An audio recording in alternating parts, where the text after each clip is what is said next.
If you're an entrepreneur and your business is not yet registered, if you're looking to grow your registered business, or you're an accomplished professional. Our Elevate program supports you with access to finance, access to markets, access to capacity building. Sign up now or refer a friend at ecobank.com/elevate. Elevate by EcoBank. A better way, a better Africa.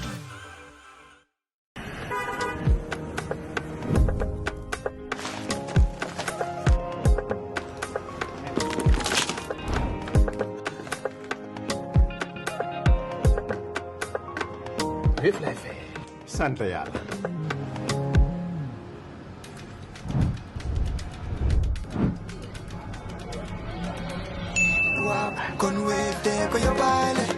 looy xaar utal Wave nga scan nga fay nag doo ci yokku dara.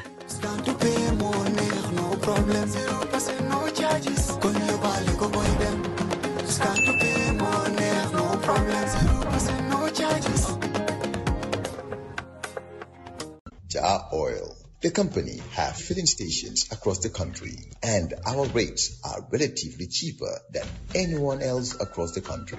Jobe Oil is the biggest producer and distributor of cement in the country with the most competitive prices in the market.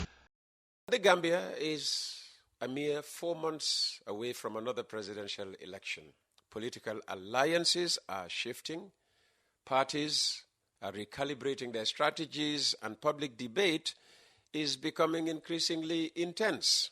Yet beyond the daily headlines lies a bigger question. What do these developments mean for our democracy, particularly for our young people who will play a decisive role in choosing the country's next leader? Well, to help us explore those questions, we're joined by guest number 3 for the day, Ndegen Jobe, a youth governance advocate and democracy practitioner who has contributed extensively to conversations on elections, civic participation, democratic accountability, and the role of young people in public life. This morning, we're interested less in party politics and more in the health of our democracy, the changing expectations of the electorate, and the role citizens themselves must play as the country heads towards the December the 5th election. Ndegen, a very first welcome to Coffee Time. I think this is the first time you're appearing on the program. Mm-hmm. Thanks for coming. Thank you. All right. Tell us a bit about yourself before we, Thank you very much, Uncle Peter, for having me on Coffee Time. It's really an honor to be here. And good morning to everyone listeners around the world. And my name is Ndegen Jobe. I am the former Deputy Speaker of the National Youth Parliament. Also, I have worked with the Center for Research and Policy Development as the Security Sector Reform and Governance focal person, but but also the Advocacy and Training Officer for the past 3 years. And I think my position as a youth leader for the past decade and a half have positioned me into policy rooms both in the country, in the region and the continent and at global stages to represent youth voices on various developmental topics, issues and spectrums, and also have given me the opportunity to talk on many matters and represent young people in many places and forums. Currently, I am serving in the steering committee of the CESA Coalition on Elections. I think in the last electoral cycle, I was sitting in 2 of the 3 steering committee of the citizen observer groups we have in this country, also representing young people, and many other platforms that I have sat in, and I am very grateful for the experience and the lesson learned during this period. So inside, that's Ndegen. So when do you find time to sleep? I love sleeping, Uncle Peter. Yes, I love sleeping. And after work, what I do is sleep. People will tell you, Ndegen is very hard to reach. That's because after work, sleep is the next priority. So, yeah. A lot has happened during the past 2 to 3 weeks politically. What do you think these developments have revealed about the current state of democracy, Gambian democracy? Like you said, a lot have happened. We have seen a lot of things happening in our political scene recently.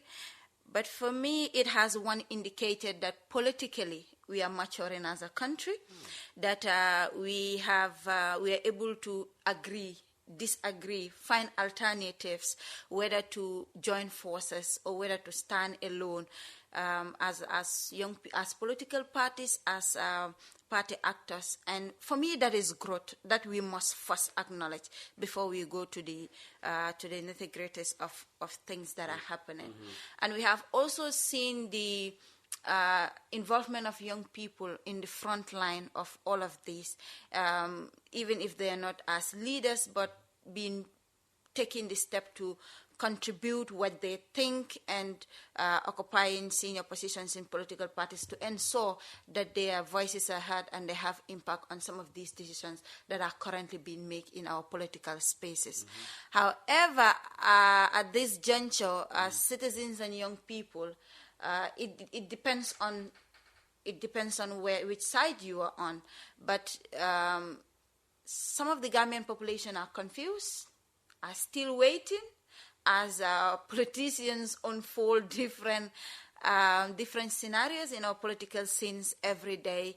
And it's looking good for some, but it's not looking good for some. We have 5 months to elections. By now, both the incumbent and the opposition should have settled how they want to go into the 2026 election. By now, we should have talking about manifestos and how they impact the population and young people, and not necessarily political arrangements. Okay. As someone who has worked extensively on democratic governance, do you think Gambian politics is becoming more issue-driven, personality-driven, or just people, having the freedom of making their own choices? I think it's more personality-driven, because what we have seen over the years is less of issue-driven and personality-driven. And we all bear responsibility in this, Uncle Peter. Usually when we have politicians in the media, or we have politicians in the gatherings that civil society usually organize and all that, or in gatherings where we have opportunity to interface with politicians, we are so much busy on what X said and how Y responds to it than the promise that X did 5 years ago that make the people elect him in position and how he or she is responding to those issues. We have forget holding our politicians accountable on issues that we agreed on the social contracts that we have signed with them during appointment and elections of those positions, and rather who said what to who and how the other persons react. And it's unfortunate, and it's beyond the responsibility of the politicians. If the politicians forget their role, we as citizens, we should not. And any opportunity we have, we should use it to redirect them to what we want them to serve and how we want them to serve us, rather than personal-driven issues of who is bigger, who is better, who was here longer, who is more handsome. Sometimes I hear, Uncle Peter, sometimes very ridiculous arguments, who dress better, and it's just sad as a country, and it's not issue-driven at all. And it should be issue-driven. It should be issue-driven. It should really be issue-driven. You'll be in political argument with people, and you bring issues and facts on the table. For example, to say, in the past 5 years, what has really been done for young people beyond project inaugurations, beyond promises that will provide X number of jobs, beyond the announcements, what have happened in this country that really directly impact young people? And people will be placing arguments that you did not even understand on who organizes more football tournaments. Yes, they're important, but how impactful are these football tournaments on our national football ecosystem in general?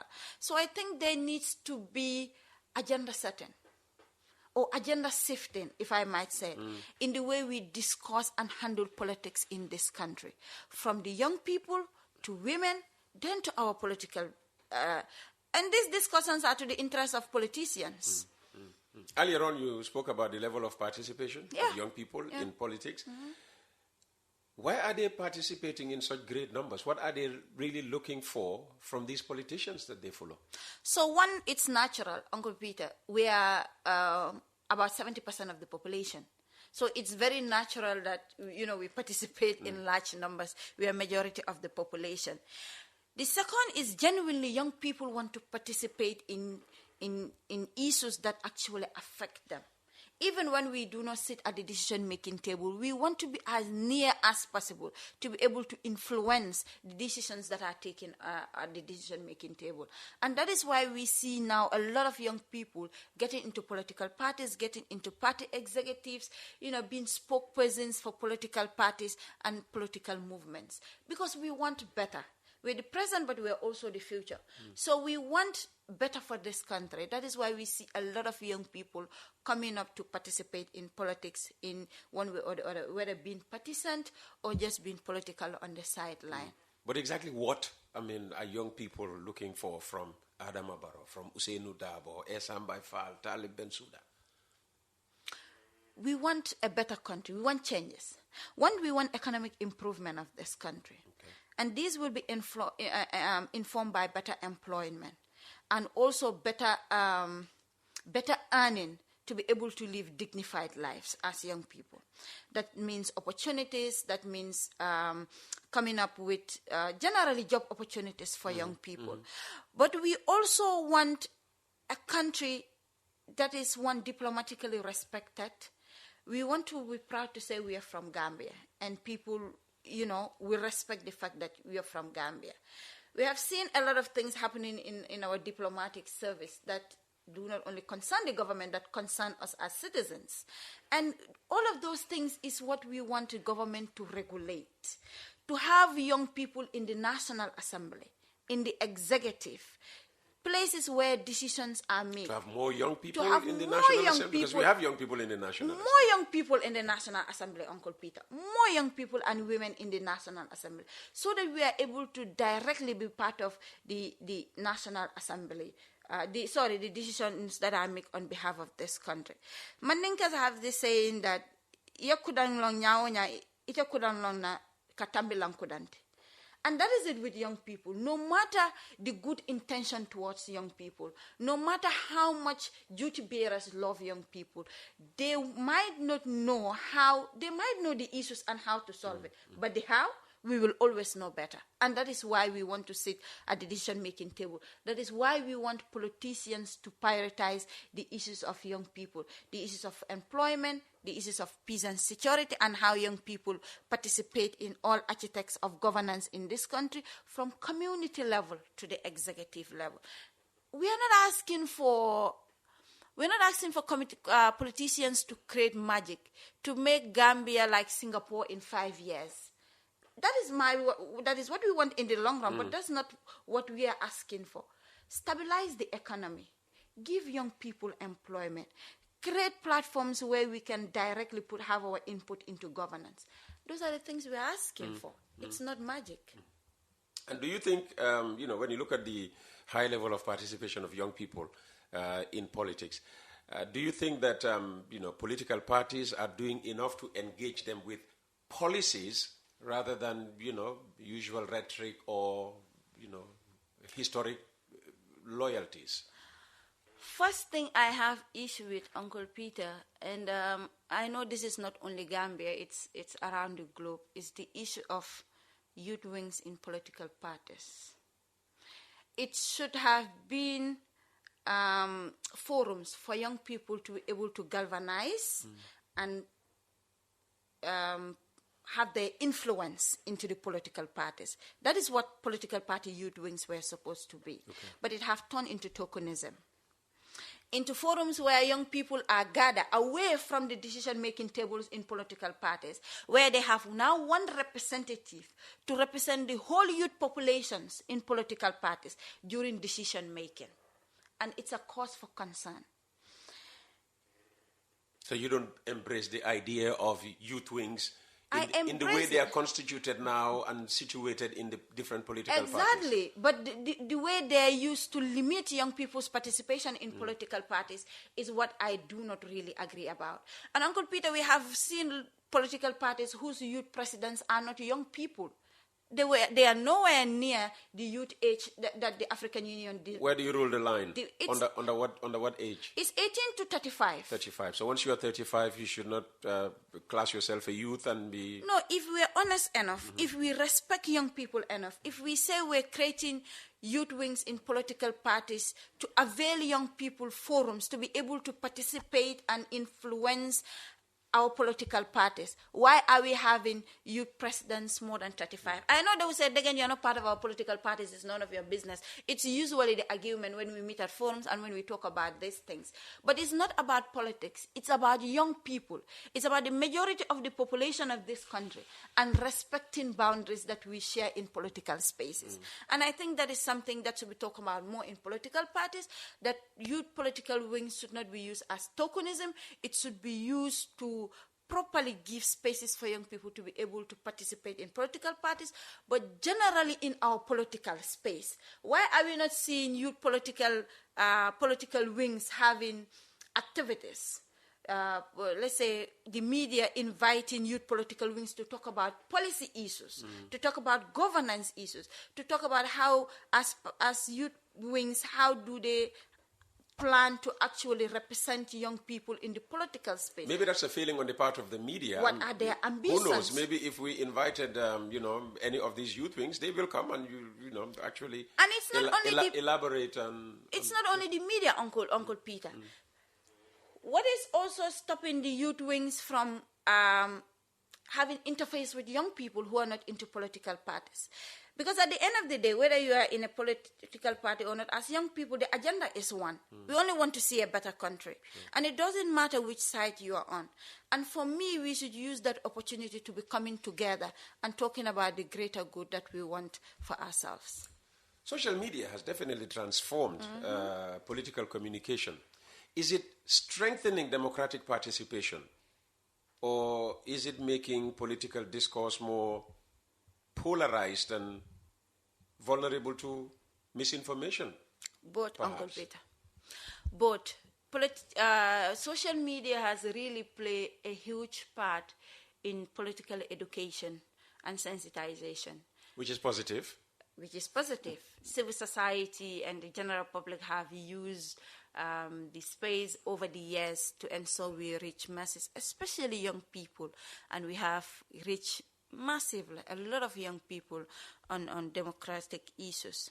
However, it's also a very polarized space filled with fake news, misinformation, disinformation, some of which are done very intentionally. And I must say, every aspect of society is engaging in this. Politicians, the general public. We have even seen governments sometimes come up with informations that people, will fact check and say, no, this is not right, and they will come to revise and revisit it and all that. So it serves both. It is serving good, really, and it has been used by government, by civil society to really push positive agendas and set political agendas in this country. But it has been really polarized. It has been toxic to some point, and it has also contributed to a lot of people, especially women, being discouraged or shy away from politics. And it is becoming out of hand. Do you have ideas on how we can reduce the toxicity of social media, reduce the bullying, and, how to tackle, the negatives of social media? We have tried civic education over the years. To train people and sensitize people on the issue of the use of social media, hate speech, and all that. But I think it's just human nature, Uncle Peter. People were who they were before social media. True. So they just bring it to the social media. That's just the difference. And if you bring the law into it, it becomes a problem. Because you don't know where you place the caveat to say this is where the law can stop in controlling people using the social media. The law can overstep, and then it becomes a problem. It becomes censorship, and we won't know how to backtrack it. So I think we continue the education, we continue the sensitization, but again, People are people. Who they are offline is who they are online. And that we can't do anything about it. Mm-hmm. In talking about what you don't like about youth wings, you made the point that when you criticize, they tell you that you shouldn't be criticizing because you're not in politics anymore. How do you mean you are not in politics anymore when you once served as a deputy speaker in the youth parliament? No, I have always said I'm not partisan, but I'm always in politics. You're not partisan. I'm not partisan. Okay, all right. I'm always in politics. Okay. So women remain underrepresented in elected office, as you hinted earlier. Do you see encouraging signs that this is changing, or does the Gambia still have a long way to go? And sometime late last year, I and my colleagues, Professor Damfa and Babukar, did a publication. First, it was a study for... Is that what you're trying to pull up? Yes. To share with us, okay. First, it was a study for Westminster Foundation, but we have successfully published it in the ASSN's journals, and it's a cost of politics in the Gambia, but given it a gender lens.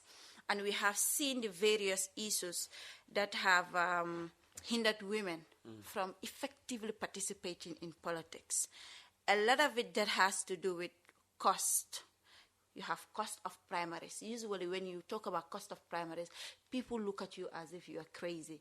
Does primaries have cost in this country? It does.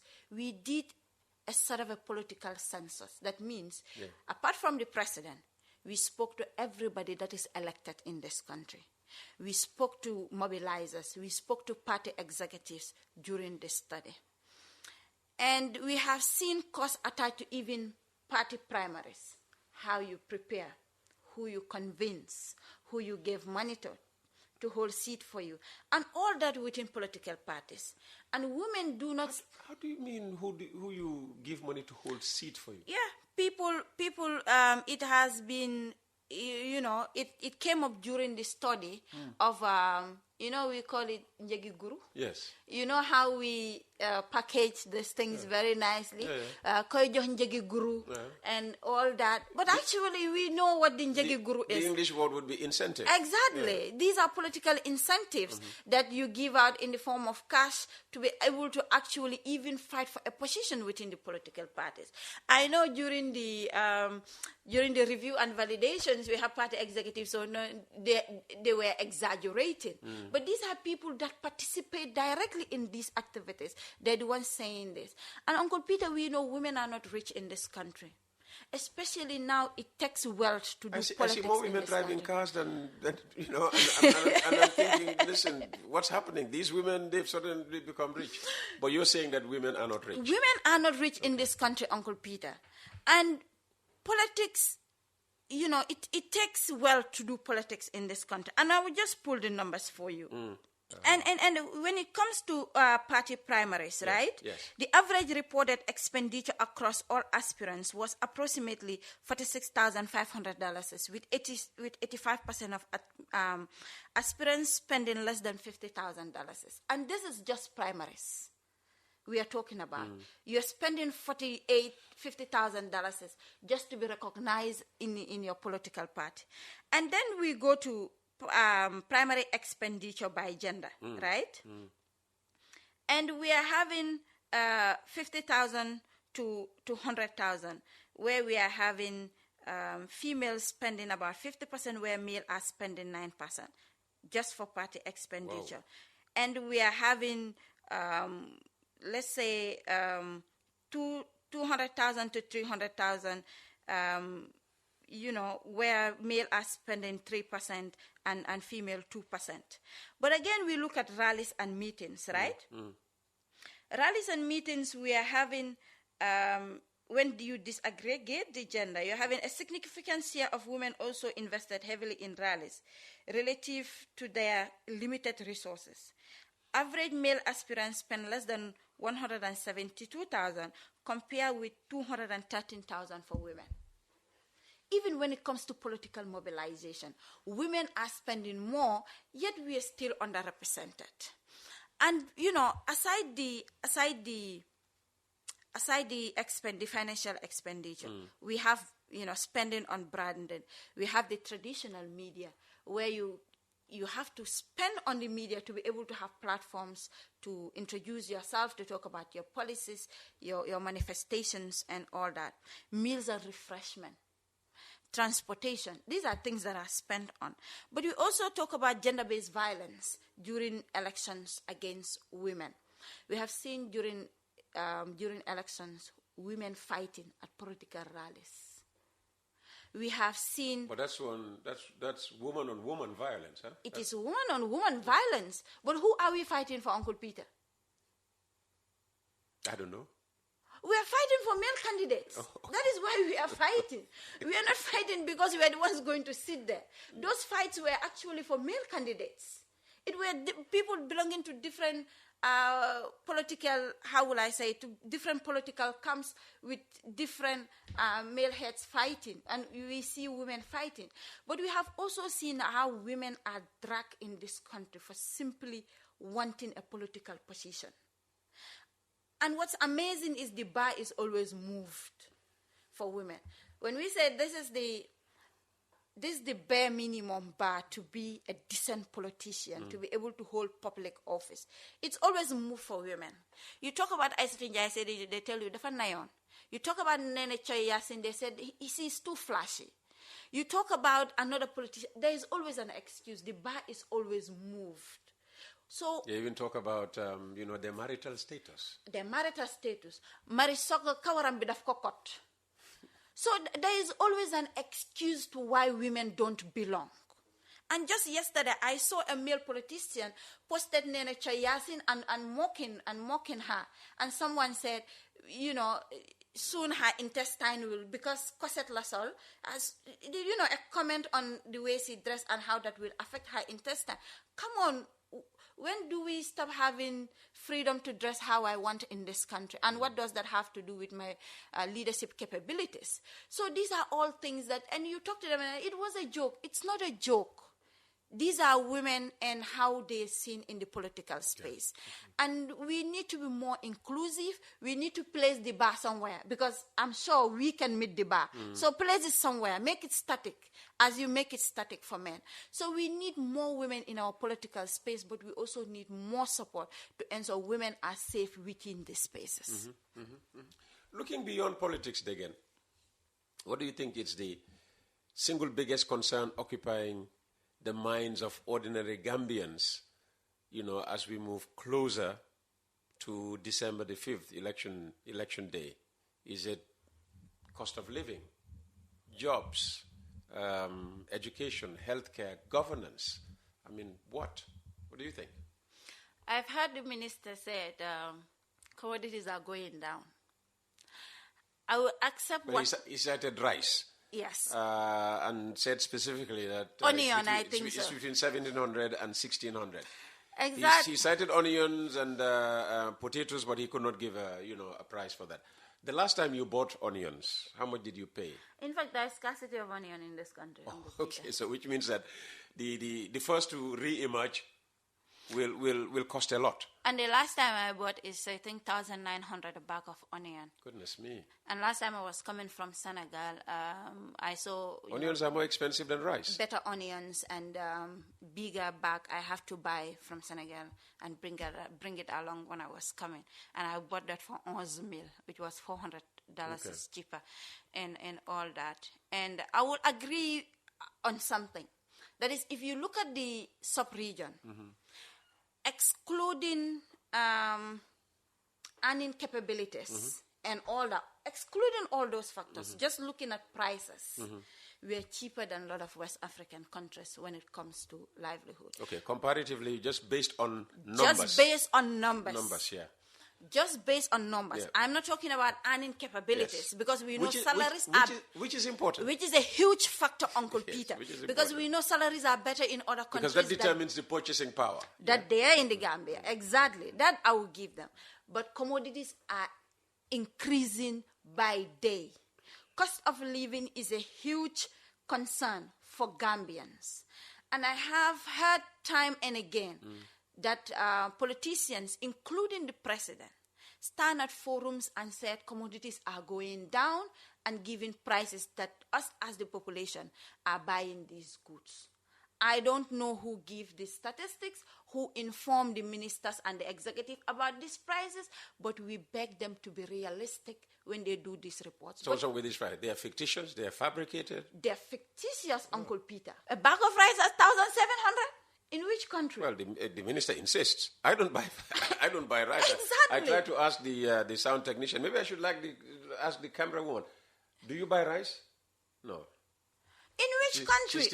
She's still being cared for by her parents. In which country? I asked myself when I heard that. Or is it that the minister don't buy rice?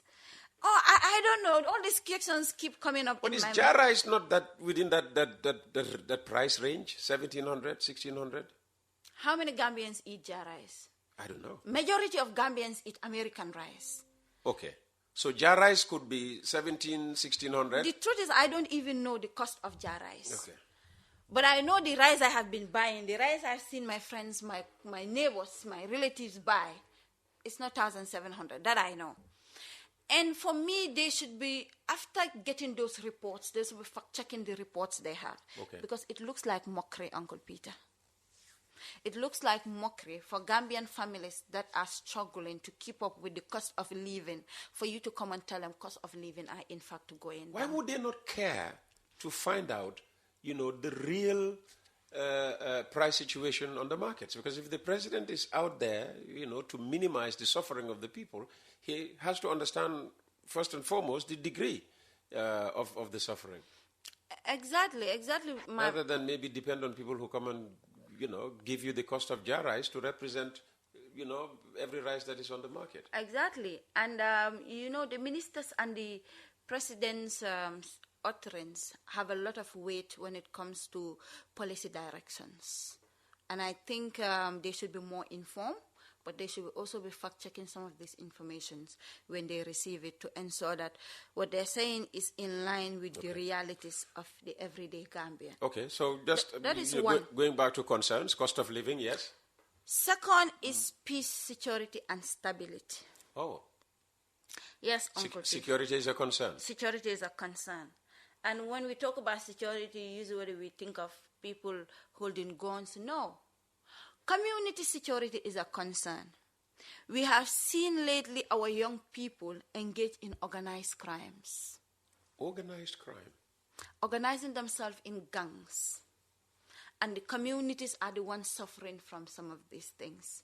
Just day before yesterday, I saw one lady, I was watching her video on TikTok, giving her experience that she's from work, and she met the Oryx gang, that is between Fajikunda and Talinding, and they surrounded her, took her bag and her phone and everything she was having, and she dare not shout or make a noise, and to save her life she just let them go. That was just day before yesterday. Oh. And we have a lot of testimonies of people having encounter with young people having organized crimes in the communities, and I think that's a cause for concerns as we head to elections. Uncle Peter, we have seen, I'm not saying that is what is happening in this country, I'm not saying that is what will happen, but we have seen in other countries during elections how these young people in organized crime are used to sabotage elections, to destabilize elections. We have seen in the case of Nigeria, we have seen it in the case of Sierra Leone, we have seen it in the By what? By stealing ballot boxes? By stealing ballot boxes, by coming to beat voters, by coming to bring violence in polling centers. We have seen it in other countries. Again, I'm not saying that is what is happening.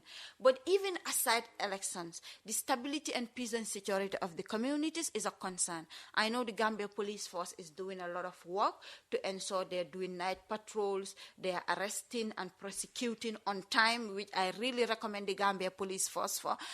However, it's still a call for concern, and I think there should be more work, not only by government, but by civil society and NGOs in these communities, by community leaders to ensure to see how we organize to mitigate or eradicate some of these things in our communities. What is the role of society in this? You talk about the CSOs, the police, and whatever, but what about society itself, from which these people come? very huge, Uncle Peter. I know the last time I said something very controversial, and I sat down to, fact check myself and Were you right? and all that. Were you right? I after don't fact know check? if I am right, but I think to some point Let me put the question in a different way. Were you wrong then?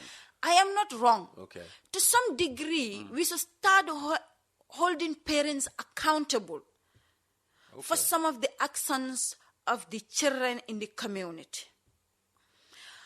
Uncle Peter, you cannot be giving your irresponsible kid a car to be driving and causing and, To go drifting. to go drifting where they should not drift, to be causing accidents, to be causing fear in the heart of the people, to be, stopping commute in critical hours. Usually when such incidents result in accidents, particularly fatal ones, you hear that actually the children stole the cars.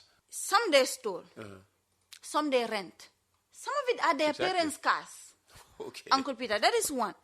Two, if you're living in the community with your kid and he's in an organized crime, yes, you might not be able to do much about it in terms of and all that. But we hold the responsibility to hold our kids accountable. When they do crimes and you know about it as the parent, report it so that we support each other as communities. But we have seen instances where kids, commit crimes and their parents hide them. They even send them away to other relatives far away. They, conceal crimes and evidence on their behalf. And as a community, we should start doing better in the way we raise kids, in the way we associate on what our kids are associated with, and a lot of other things that actually determines the outcome of, young people in our communities. Okay. As a society, let's start initiatives, especially during the summer period. Okay. Why can't communities come up with initiatives that will engage young people in the communities? Communities are flooding. Why can't we organize young people to actually, help in paving canals and building canals for our communities? Yes, it's the area councils and the government responsibility, but we are the ones living there. We have this free time. Why can't we mobilize young people to be doing that? If they're busy, they won't have time in engaging in Okay, so crimes. when you say it's time we, started holding parents accountable for the actions of their children, how do you hold parents accountable? And that's why I said I was thinking about it and trying to see if I am right. Okay. And so it's an idea, It's but you do not know, just how to go about the modalities, the mechanisms of of holding how to parents. do it. Okay. Because some parents, you aren't their children. Do you need help? I mean, this is an opportunity. Anybody who has idea. No, first I want to do a study. I am working on a study. I will show you before I leave. I have conceptualized it and everything on the whole issue of organized young people engaging in organized crime, gangs. What are the motives? Why is it happening? And you want this to happen in the lead up to the election? It might be, the reports might come out after the election, but I want to understand the issue first, talk to communities, talk to young people, where possible, talk to gang members and all that, to really understand the issue before coming up with some... Make sure you have London Corner, in your places. Yeah, before coming up with some of these assumptions, actually. Okay, time is not on our side. When historians look back on election 2026, what do you hope they'll say? What do you hope they'll say about the conduct of our political leaders, the institutions such as the IEC and all others involved with elections, about our election? And of course, the Gambian people themselves, the voters. One is the inconsistency of our political leaders. Again, I have had the minister, actually, I'm not partisan, again, I must say, criticize the coalition and how they're dealing with their negotiations of how can you be talking to coalition and forming other coalitions. But we have seen, a partner of theirs who was in the coalition talk and all of a sudden joined them. So, True. yeah, it will be... Mama Kande. Exactly. Yeah. It will be interesting to take the same issue that happened and give it different interpretation of whether it is right and wrong. You talk about Mama Kennedy, they said he has the right to join where he wants and all that. You talk about the opposition and how they're doing their things. So you talk about Keba Mahdi leaving exactly. NPP and trying to form a party, and we have all these hurdles being thrown apparently in his way. Exactly. They will tell you, they are not, the opposition is not serious, they are not ready. There might be some degree to that. However, Uncle Peter, I want to talk about that specifically. Go ahead. We have seen the coalition building for 2026 election proving very difficult. Talks are taking months with different mediators. I have seen even recently the former Vice President Tambajang saying he's withdrawing his candidature, his bid for election and to serve as a mediator for this day. But what is happening is lack of trust. It is lack of trust among political leaders that is happening. And that is not happening in a vacuum. It is informed by what happened in our political history between 2017 and 2018. What happened between 2017 and 2018? United Democratic Party is the biggest opposition party in this country. Nobody is going to doubt that. And common sense, not even political analysis, common sense dictates that when we are forming something that needs numbers, the person with the biggest number lead what we are doing. However, we have seen the coalition 2016, where political parties were at some point excluded from decision making, or their decisions, people like PDOIS or Halifa Sallah, or their decisions were not taken into account when, governance decisions were made. And eventually, most political parties leave.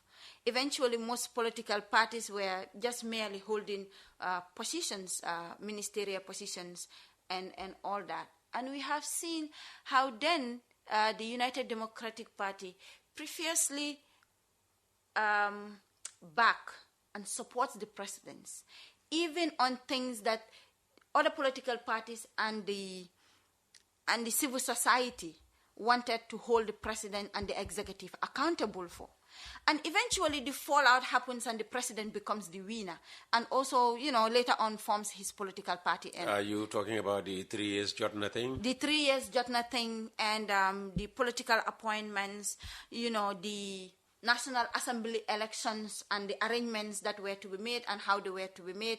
There was a lot of disagreement on, going on independence, going on under one party banner, going tactical alliances. Tactical alliance and all that. Yeah. So political parties are now thinking, if I now, I know UDP is thinking I'm the one with the biggest numbers. If I leverage my powers onto others, are they going to respect me enough?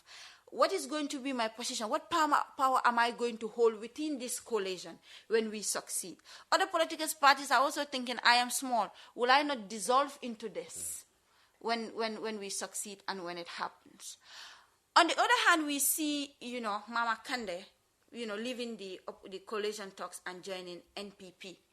And a lot of people, when we talk, a lot of people said, he has the right. Yes, he has the right. He does. Yes. But for me, Mama Kande did not have any other choice. And Uncle Peter, how do you mean he didn't have any other choice? Let's look at the numbers. He was leader of a party. Let's look at the numbers, Uncle Peter.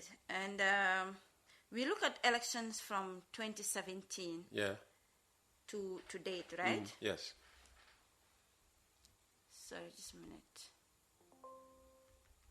2016 was the... yes, from 2016. 2016 was when Mama first, stood as head of GDC. It's like my laptop do not want me to bring these numbers. Oh, okay. Maybe. Just a minute. But we look at Mama Kande and GDC from 2016 to now with the number of National Assembly seats GDC hold from 2016 to today, 0. We also look at the... So in 2017, that was when the parliament was... he held how many seats? I think it was 5, 4? Yeah, he held 5 seats. Yeah, 5. He held 5 seats, and today, 0. And you look at the... and also, when it comes to councillors, GDC goes from 23 councillors to only 5 councillors today. Uncle Peter, every cross-carpeting you hear in this country to different political parties, even when UDP is celebrating a cross-carpeting, you hear UDP say, we have taken X number of GDC members to UDP. NPP will say, we have taken X number of GDC to NPP. Even Young Unite is taking GDC's chairpersons. Wow. So what comparative advantage do GDC have in these elections? To lead a coalition or to be a viable and a vital member of a coalition? So these are the things, right? And GDC is not having any National Assembly position, only 5 councillors from, and this is just in 10 years. And you think joining NPP will guarantee GDC anything? Or is it a personal move? I don't know. Personal interest move? Maybe GDC is cashing out. Might be, joining NPP. Did you say maybe GDC is cashing out? Yeah. Oh, okay. Maybe joining NPP is what will, hold the little that is left of GDC. Okay. And but we have 5 months to go. This is assuming that people were only moving. They were moving more towards NPP than other parties. Than other parties. So this is what is happening. Always, I want when we look at these movements in our political space, we also look at the numbers. We look at the numbers and how they affect some of these decisions our political leaders are making. Unfortunately, we have very little time left, about 3 minutes. If there's one message you would leave Gambians, especially first-time voters, as the campaign gathers pace, what would it be, Ndegen? 2026, like all other elections, is a defining. I think the two ladies in the studio will be first-time voters, huh? Really? First time? Yeah. Wow. Voting for you voted before? Oh, okay. Wow, that's awesome. I think like all other elections, is a defining moment in our democracies. Looking all that had happened in the past 10 years in regards to governance, in regards to reforms, and in regards to many other things in this country. And for me, this election is not only about who leads the country. It's about what our livelihood will look like, what prices are going to be, and who is going to manage it, who is going to subsidize it, and how we live as a country. It's about how our children are going to have accessible education. It's about how young people have the freedom to participate in our communities, be able to disagree and still belong, and not feel they are excluded or they are targeted because they do not agree or belong. This is the election that determines all that. And when we are voting, let's vote on issues, let's vote for our interests instead of based on personalities. Ndegen, thank you very much for your brilliant thoughts, and this is your first time. I hope it's not your last.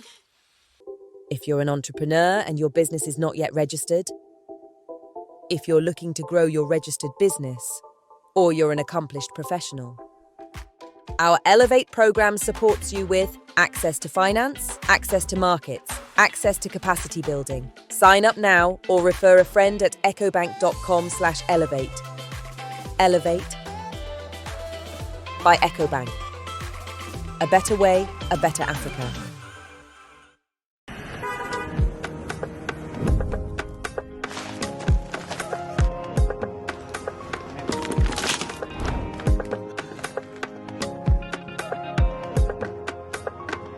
Lépp lay fay. Sant yàlla.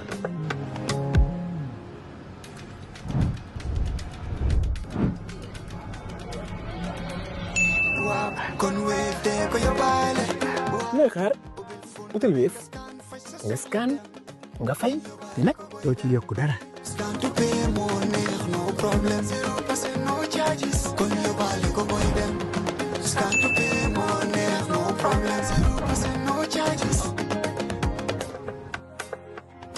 Jobe Oil, the company, have filling stations across the country, and our rates are relatively cheaper than anyone else across the country. Jobe Oil is the biggest producer and distributor of cement in the country with the most competitive prices in the market.